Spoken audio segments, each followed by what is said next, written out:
Hello everyone and welcome back to Rob's Movie Reviews. It's been a really hectic week for me. I'm very late getting this video made and posted to the channel. I apologize for that. I've just had a lot going on. I'm not even at home right now. I'm on the road and I'm taking a few minutes to get this video together for you. I want to review a movie this week. Let me just say too, this is going to be a pretty short video, but I want to review the movie this week that's done. Was made by one of my favorite animators of all time, Mr. Ralph Bakshi. He was known before this film. He was more known for doing adult-themed animation.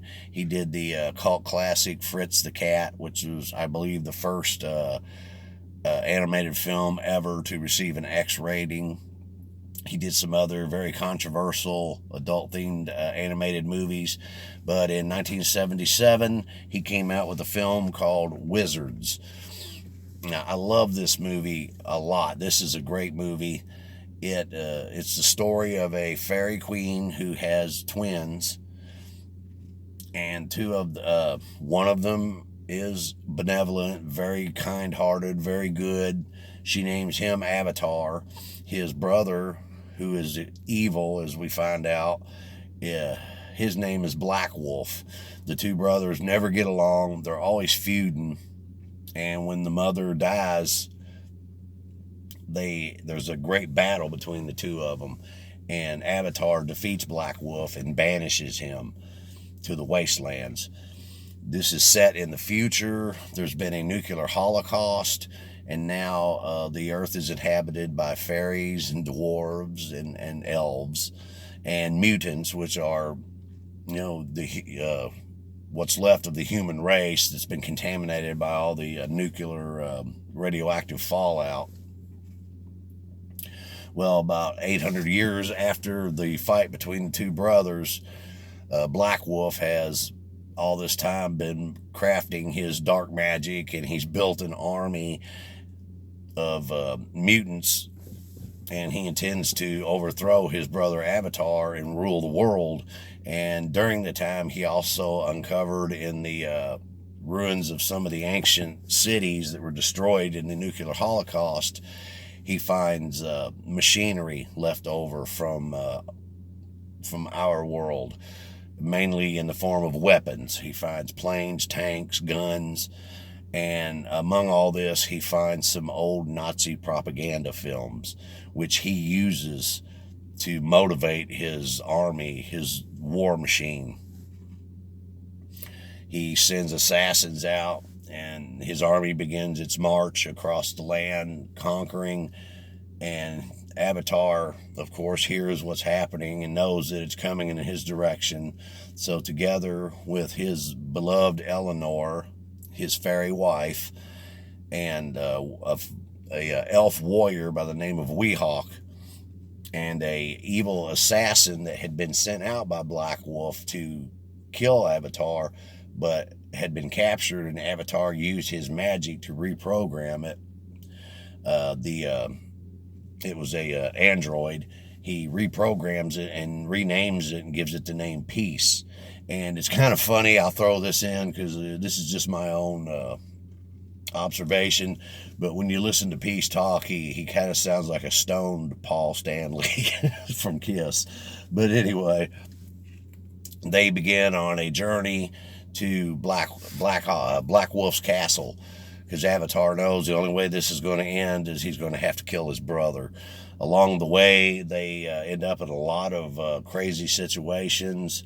Eleanor gets kidnapped by Black Wolf, by his minions, and they get ahead of Avatar and Weehawk and take her back to the castle. And eventually, they get to the castle. There's a final showdown between Black Wolf and Avatar. And of course, Avatar is victorious. And to motivate his soldiers during battle, Black Wolf had set up a huge film projector and would shoot the images of the Nazi propaganda films and the Nazi war machine. And when Weehawk destroys the projector, his armies kind of lose their focus, and are from that point on easily defeated by the dwarves and elves that are in combat with them. But by the end of the film, everything is set back to the way it needs to be. Evil has once again been vanquished, and now Black Wolf is gone forever. The quality of this film is kind of lacking, but it's because it was a very low budget. Even in the 1970s, $2 million was not a lot of money to make an animated film with as much ambition as Bakshi had when he wrote Wizards. So a lot of shortcuts were taken to help trim the budget. There's even some places during the film where you see just still shots, series of still shots with voiced over narration to move the story along, because it was cheaper to do it that way than to animate everything. But overall, it's a good movie. It's fun. It's a fun watch. It definitely has a narrative to it. The narrative to this film is, the evil of propaganda, how propaganda can be a negative thing, a negative force in the world.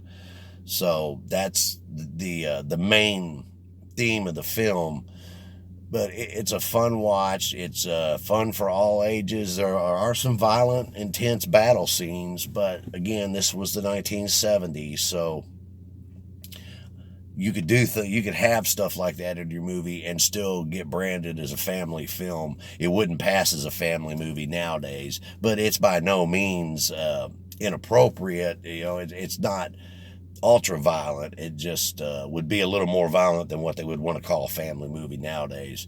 But it was a good film. It was a good project for Ralph Bakshi. It kind of showed that he was able to break away from the adult-themed animation and make films more appropriate for the whole family.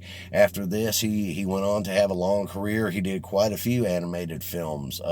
Another great fantasy film he did that I really like, and I'll bring up, is a movie called Fire and Ice.